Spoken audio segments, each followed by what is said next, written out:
안녕하세요. 토요미스테리 디바제시카입니다. 1949년 2월 초였어요. 한 무리의 사람들이 성북동에 있는 번듯한 양옥집에 들어가더니 한 노인을 끌고 나옵니다. 힘없이 막 끌려가는 사람 보니까 백발의 79살 노파입니다. 그런데 굉장히 고약해 보였죠. 그녀를 끌어낸 사람들은 바로 광복 직후에 일제강점기에 활동했던 친일파들을 잡아내서 처벌하기 위해 정부가 특별히 만든 반민특위 단체였습니다. 그렇다면 노파는요? 그녀의 이름은 배정자. 1870년 2월 23일 김해에서 태어났어요. 어린 시절 본명은 배분남이었죠. 그녀의 아버지는 김해 밀양부 관아에서 아전을 지냈던, 그러니까 지금으로 치면 공무원이었고요. 그 덕에 배정자는 별다른 부족함 없이 어릴 때부터 자라납니다. 하지만 1873년 이때 흥선대원군이 밀려나고 민씨 정권이 권력을 잡게 되는데요. 이때 집안이 산산조각나고 말았죠. 대원군 편에서 아버지가 지지를 하고 민씨 정권을 반대하다가 역적으로 몰리면서 숙청당했기 때문입니다. 그때 그녀의 나이가 4살이었죠. 이후 이 배씨 집안은 노비가 됐어요. 재산 다 뺏기고 수많은 사람들의 어떤 멸시와 냉대 속에서 겨우 살아가게 되는데요. 게다가 어머니는 충격으로 눈까지 멀게 돼요. 이때부터 배정자는 자신의 집안을 망가뜨린 그 민씨 집안에 대한 분노와 함께 조선에 대한 분노가 조금씩 자라나기 시작합니다. 이후 그녀는 밀양의 작은 마을에서 관아의 기생으로 생활하게 되죠. 하지만 어린 나이로서는 감당하기 힘든 일이었고요. 결국 참다 못해 여길 탈출해요. 배정자는 다시 어머니를 찾아갔고 양산에 있는 통도사에 숨어서 지내다가 12세가 됐던 1882년 출가를 해서 여승이 되기로 합니다. 이후 통도사에서 우담이라는 승명으로 꽤 오랜 시간 평안하게 지낼 수 있었죠. 하지만 3년 뒤 결국 역적의 딸이라는 게 들통이 나서 또다시 쫓기는 신세가 됐고요. 도망을 다니면서 이곳저곳 떠돌던 참에 꽤 운이 좋게 아버지의 옛 친구이자 그 당시에 동네 부사, 그러니까 현재로 치면 부산의 구청장으로 볼 수 있는데요. 이걸 이제 하고 있던 정병하의 도움을 받게 됩니다. 정병하가 배정자에게 뭐라고 얘기하냐면 더 이상 조선에서는 살아가기 힘들다. 일본으로 망명해라. 라고 권고하게 되죠. 그러면서 지인이던 일본인 무역상 이면서 밀정이던 마추에게 부탁을 해서 결국 배정자는 15살이 되던 1885년 일본으로 건너가게 됩니다. 사실 그녀가 일본에 가기 1년 전쯤인 1884년에 이 조선이 청나라의 간섭으로부터 벗어나서 개혁을 해야 된다라는 갑신정변이 일어났어요. 근데 이게 실패했죠. 그러면서 갑신정변을 주도했던 많은 이 개화파 학자들이 일본으로 몸을 피한 상황이었습니다. 이쯤 돼서 일본에 도착을 했더니 배정자는 개화파를 이끌었던 김옥균과 어울리게 되었고요. 이게 그녀의 인생을 크게 뒤바꿔 놓죠. 김옥균은 배정자의 기질을 알아봤던 것 같아요. 그리고 인생에서 가장 큰 전환점을 주게 되는 한 사람을 소개해 줍니다. 바로 일본의 최고 권력자 중 한 명이었던 이토 히로부미와 배정자를 만나게 해준 거였어요. 이게 1887년입니다. 배정자가 17살이 되던 해였죠. 이토 히로부미는요, 배정자의 뛰어난 미모 그리고 총명함에 주목을 했습니다. 그리고 나서 그녀를 자신의 양녀로 거둬들여요. 이름도 새로 지어졌는데 다야마 사다코. 그러니까 현재 우리가 알고 있는 배정자라는 이름 역시 이토가 지어준 그 다야마 사다코에서 비롯됐다고 합니다. 자, 일본 최고 권력자의 양녀가 됐죠. 그리고 나서는 그녀의 삶이 완전히 바뀌었는데요. 승마, 수영, 사격의 변장술, 대화법까지 정말 간첩으로 활동할 수 있는 능력들을 교육받기 시작했어요. 그리고 동시에 이토 히로부미는 일본이 동양의 패권을 거머쥐어야 이 동아시아의 평화가 온다라는 침략 사상을 끊임없이 그녀에게 주입합니다. 세뇌됐던 거죠. 고도의 스파이 훈련, 세뇌까지. 이게 6년이라는 시간이 흐르게 돼요. 그리고 1894년에 24살이 된 배정자가 드디어 일본의 첩보원으로서 조선에 처음으로 파견됩니다. 사다코, 그녀는 일본어 통역사라는 명문으로 그 신분을 숨긴 채 고종에게 접근했어요. 근데 고종에게는 이 미모도 뛰어났고 애교도 있었다고 하고 또 예절까지 몸에 잘 배어있는 이 여성이 굉장히 지성미를 갖춘 좀 신세계 여성처럼 보였죠. 그동안은 그 조선 궁 안에 있는 여성들만 보다가 너무도 새로웠기 때문에 빠져들었던 거예요. 근데 사실 배정자에게 매료된 건 고종만은 아니었다고 합니다. 그녀는 그 화려한 화술을 가지고 조선의 대신들과 또 군대의 지휘관 같은 핵심 인물들한테 접근을 하면서 다양한 정보들을 빼내갔죠. 그리고 그 정보들은 하나도 빠짐없이 일본으로 넘어갑니다. 이 스파이 활동은 계속됐는데 그 당시에 일본과 러시아는요, 조선의 지배권을 두고 서로 힘겨루기를 하던 상황이었어요. 1905년에 러일 전쟁이 벌어졌죠. 그리고 고종은 이 친러파들의 뜻에 따라서 신변을 보호하기 위해 지금의 이제 블라디보스톡 연해주로 은밀히 이주할 것이다라는 계획을 세우게 되는데요. 이때 고종이 배정자를 불러서 블라디보스톡으로 함께 가자고 제안합니다. 계획을 술술 다 이야기한 거죠. 그리고 배정자는 이걸 듣고 바로 일본에 이걸 전달했고요. 그렇게 고종의 청거 계획은 실패로 돌아갔고 배정자가 정말 최고의 위상으로 떠오르는 듯 했지만 그녀에게도 위기는 있었습니다. 사실 그녀가 고종과 이토 히로부미 사이에서 은밀히 친서를 전달해 왔었다고 해요.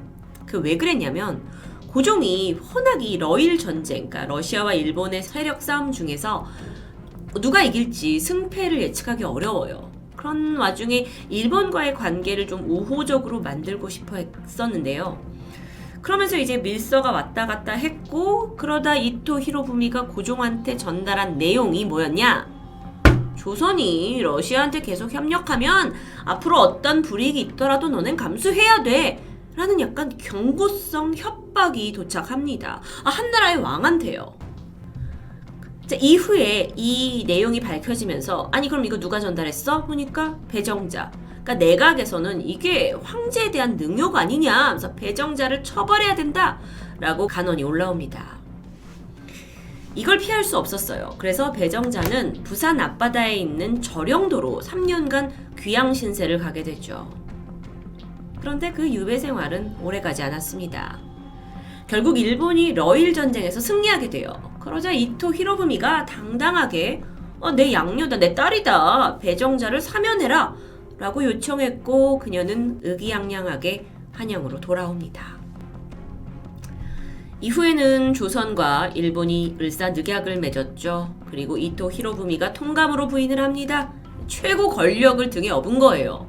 그러면서 양녀 배정자는 일생 최대의 절정기를 누리게 돼요. 근데 사실 이때 이토 히로부미와 배정자의 관계에 대한 많은 소문이 있었는데요. 양녀가 아니라더라, 애첩이라더라 라는 말이 있었을 정도로 그에게 총애를 받았고 막강한 권력자가 됩니다. 정말 기세가 하늘을 찔렀죠. 그런데 그런 배정자에게 어느 날 청천벽력 같은 소식이 전해졌는데요.